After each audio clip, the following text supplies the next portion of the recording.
Welcome to today's episode, where we'll explore a profound and unsettling question. Can someone commit evil acts without being inherently evil? Now, this question, first posed by philosopher Hannah Arendt during the war crimes trial of Adolf Eichmann, has deep implications, not only in history, but also in the contemporary business world. Now, before we delve deeper, it's essential to understand the thinker behind the concept of the banality of evil. So, Hannah Arendt was born in 1906 in Linden, Germany. And Arendt was a political theorist who became one of the most influential thinkers of the 20th century. As a Jewish woman, Arendt fled Nazi Germany in 1933 and eventually settled in the United States, where she became an influential academic and public intellectual. Her work often focused on the nature of power, authority, totalitarianism, and the challenges of modernity. Now, one of her most famous works, The Origins of Totalitarianism, examines the rise of totalitarian regimes, particularly Nazism and Stalinism, and explores how such systems of government could emerge and sustain themselves. Arendt's analysis in this book is still widely read and respected for its insights into the mechanisms of power and oppression. Now, let's rewind to 1961, when Adolf Eichmann, a high-ranking Nazi official, was on trial in Israel for his role in orchestrating the Holocaust. Eichmann was responsible for organizing the logistics that sent millions of Jews to concentration camps, a pivotal role in the Nazis' final solution. Observing the trial, Arendt was struck not by Eichmann's evilness, but by his ordinariness. She described him as terrifyingly normal, a man who was not driven by perverse desires of sadism, but by a thoughtless adherence to his role in the Nazi bureaucracy. Now, Arendt's conclusion was controversial. Eichmann was not an amoral monster, but rather a banal figure, someone who committed monstrous acts without any deep evil intentions. In her seminal work, Eichmann in Jerusalem, a report on the banality of evil, she argued that Eichmann's actions were a result of his thoughtlessness, a kind of disengagement from the reality and consequences of his deeds. He wasn't motivated by ideological fervor. Instead, he was driven by careerism. He was a bureaucrat advancing within a system without critically evaluating the moral implications of his work. Now, Arendt's notion of the banality of evil sparked heated debates. Critics argued that it was incomprehensible to suggest that someone involved in such profound evil could lack evil intentions. To them, Arendt seemed to downplay the horrors of Eichmann's actions by attributing them to banal everyday motivations like careerism. So this concept of the banality of evil finds unsettling parallels in the modern business world. I mean, imagine a corporate environment where decisions are made that harm thousands of people through environmentally destructive practices or unethical marketing strategies and such. Now, often these decisions aren't made by people who are inherently evil. Instead, they are made by individuals who are simply focused on meeting targets, advancing their careers, or simply following orders. A prime example of this is the Enron scandal of the early 2000s.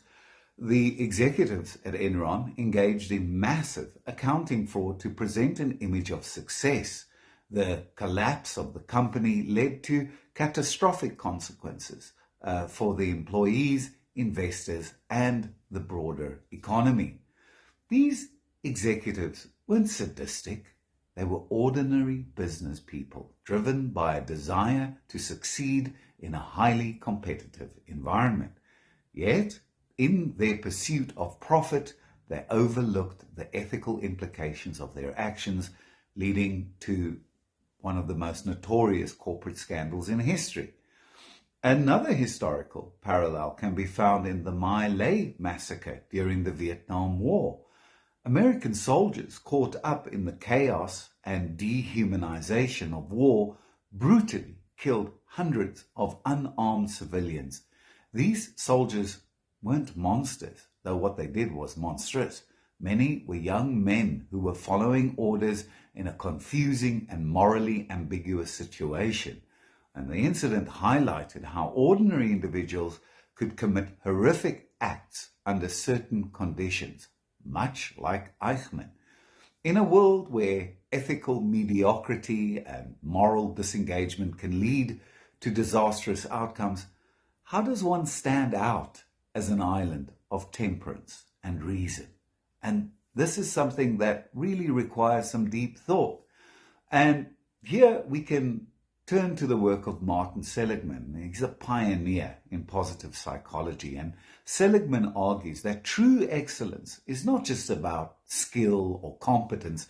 It is rooted in virtues and strengths that contribute to the greater good. So, according to Seligman, excellence is defined by 6 core virtues: wisdom, courage, humanity, justice, temperance, and transcendence. And these virtues serve as guiding principles for ethical decision-making, ensuring that actions are not only effective or efficient, but also morally sound. Wisdom in business involves making decisions that are both intelligent and ethically sound. It's about having the foresight to see the long-term consequences of your actions and the humility to admit when you're wrong. So, for example, during the 2008 financial crisis, many financial institutions failed to act with wisdom, focusing on short-term gains without considering the long-term impact. On the other hand, businesses that practice wisdom are able to navigate complex challenges by making decisions that are not only profitable, but also sustainable.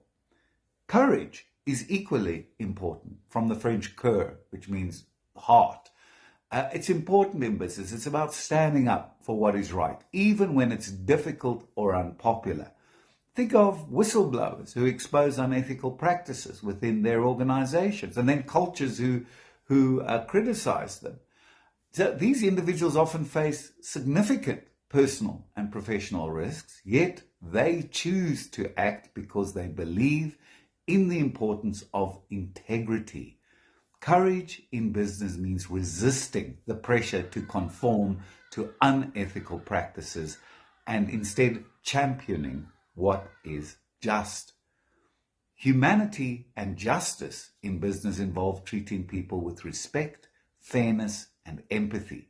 And these virtues are crucial in creating a work environment where employees feel valued and respected. Companies that prioritize humanity and justice often see higher levels of employee engagement and satisfaction, leading naturally to better performance and innovation. So companies like Patagonia and Ben & Jerry's have built their brands on principles of social justice and environmental sustainability. These companies demonstrate that it is possible to be profitable while also making a positive impact on society by putting people first and the planet first. And so they've created loyal customer bases and very strong ethical brands. Temperance in business is about self-regulation and discipline. It's the ability to balance ambition with ethical considerations, avoiding shortcuts that could lead to negative outcomes. Leaders who practice temperance are able to maintain their integrity even in the face of pressure to compromise on their values. So, transcendence, often seen as the highest virtue, involves seeing your work as part of something larger, a mission that goes beyond profit.